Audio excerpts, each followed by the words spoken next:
Hello friends, आज की class में हम एक्सेल में सम इफ और सम इफ्स फार्मूले को समझते हैं कि ये क्या है। मैंने यहाँ पर ऑलरेडी एक डाटाबेस तैयार कर रखा है जिसमें मैंने कुछ एक नाम दिए हैं।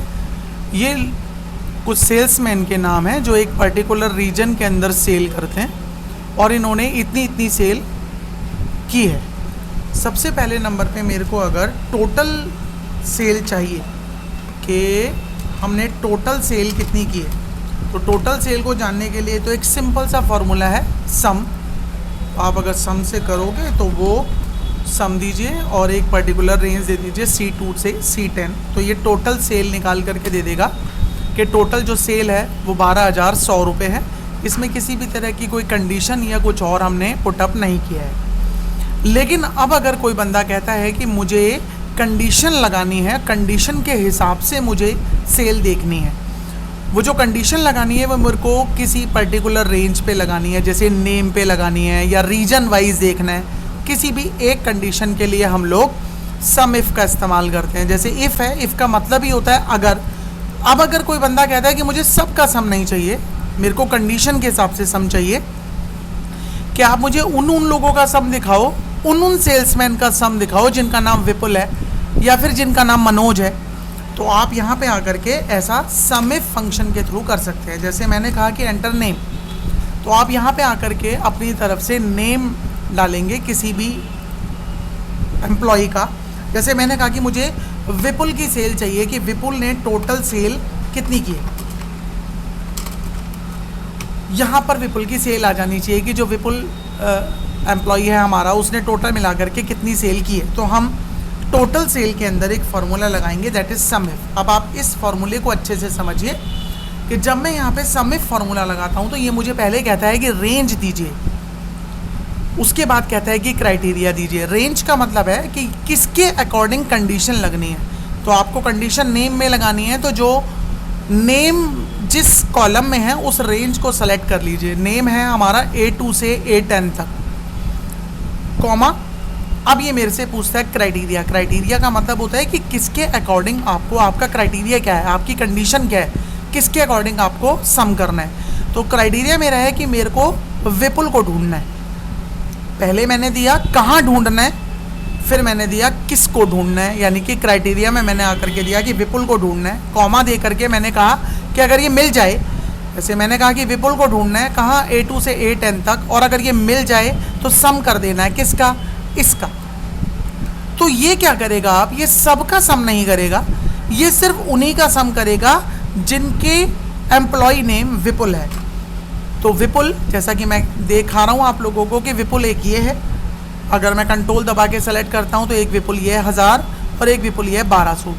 3 बार विपुल है तो 12 दूनी 24 और 10 3400 रुपये टोटल सम आ गया है। आप यहाँ पर अगर बदलें, आप यहाँ पे आकर के कहीं कि अब मुझको मनोज का सम देखना है कि मनोज ने टोटल मिला करके कितना किया है, तो आप बिल्कुल मनोज का भी देख सकते हैं कि मनोज ने टोटल मिला के 4400 रुपये की सेल की है। मनोज 1300 रुपये, एक मनोज ये रहा 1600 रुपये, एक और मनोज है 1500 रुपये। तो 13, 16 और 15 टोटल 4400 रुपये की सेल मनोज ने की है। ये हुआ सम इफ का यूज़ करते हैं हम लोग एक कंडीशन को टेस्ट करने के लिए। इसके बाद एक और है सम इफ्स। जैसा कि नाम से पता लग रहा है इफ्स, इट मीन्स कि यहाँ पर मल्टीपल कंडीशंस, मल्टीपल क्राइटेरियाज हो सकते हैं। जैसे मुझे कहना है कि नाम के अकॉर्डिंग सम करे, उसके साथ साथ मुझे ये भी कहना है कि उसका रीजन भी बताए कि उसने उस पर्टिकुलर रीजन के अंदर टोटल सेल कितनी की। अगर मुझे इस तरीके से करना है तो मैं सम इफ्स फॉर्मूले का इस्तेमाल करूँगा। जैसे कि मुझे कहना है कि विपुल ने सेल की है, ठीक है, किस रीजन के लिए, नॉर्थ रीजन के लिए टोटल सेल कितनी की है, तो इसके लिए मैं सम इफ्स का इस्तेमाल करूँगा।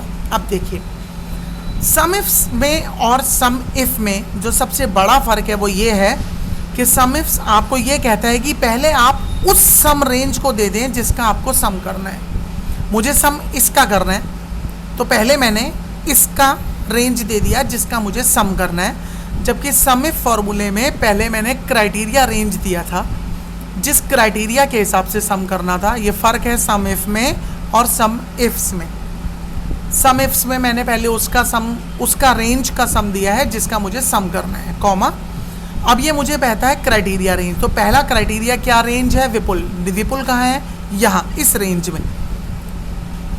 क्राइटेरिया रेंज को सेलेक्ट करना है, यानी कि पहला नाम मुझे कहाँ मिलेगा? इस रेंज में मिलेगा, कॉमा। क्या ढूंढना है इसमें? मैंने कहा ढूंढना ये है विपुल। कॉमा डालते जाइए, जितने मर्जी क्राइटेरिया रेंजेस देते जाइए। आपने कहा दूसरा क्राइटेरिया रेंज क्या है? ये मुझे यहाँ ढूंढना है, कॉमा। क्या ढूंढना है? नॉर्थ।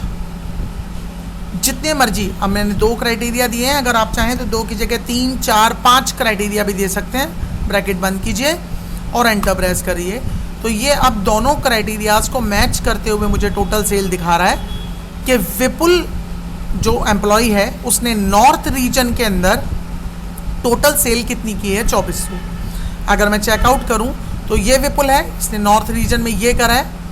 ये भी विपुल है लेकिन ये ईस्ट रीजन है, और फिर दोबारा से विपुल है, ये भी नॉर्थ रीजन है। तो जो टोटल सेल है नॉर्थ रीजन की वो 1200 2400 रुपये। यदि मैं यहाँ पे मनोज की सेल देखना चाहता हूँ नॉर्थ रीजन की, तो मनोज की टोटल नॉर्थ रीजन की सेल 1500 है। मनोज ने जो सेल की है वो 3 बार की है, लेकिन नॉर्थ में उसने सिर्फ एक ही बार की है।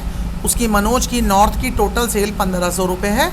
और अगर साउथ की टोटल सेल आप देखें मनोज की, तो मनोज की साउथ की टोटल सेल 1300 रुपये है, क्योंकि मनोज ने साउथ में भी एक ही बार की है। यदि आप इसके क्राइटेरिया को बदलते हैं, रेंज को बदलते हैं कि मनोज एक और हो गया साउथ में 1600, तो अगर आप देखें तो आपको पता लगेगा कि मनोज ने साउथ में 1300 और मनोज ने साउथ में 1600, तो जो टोटल सेल की है वो 2900 रुपये की है। ये फ़र्क है सम में।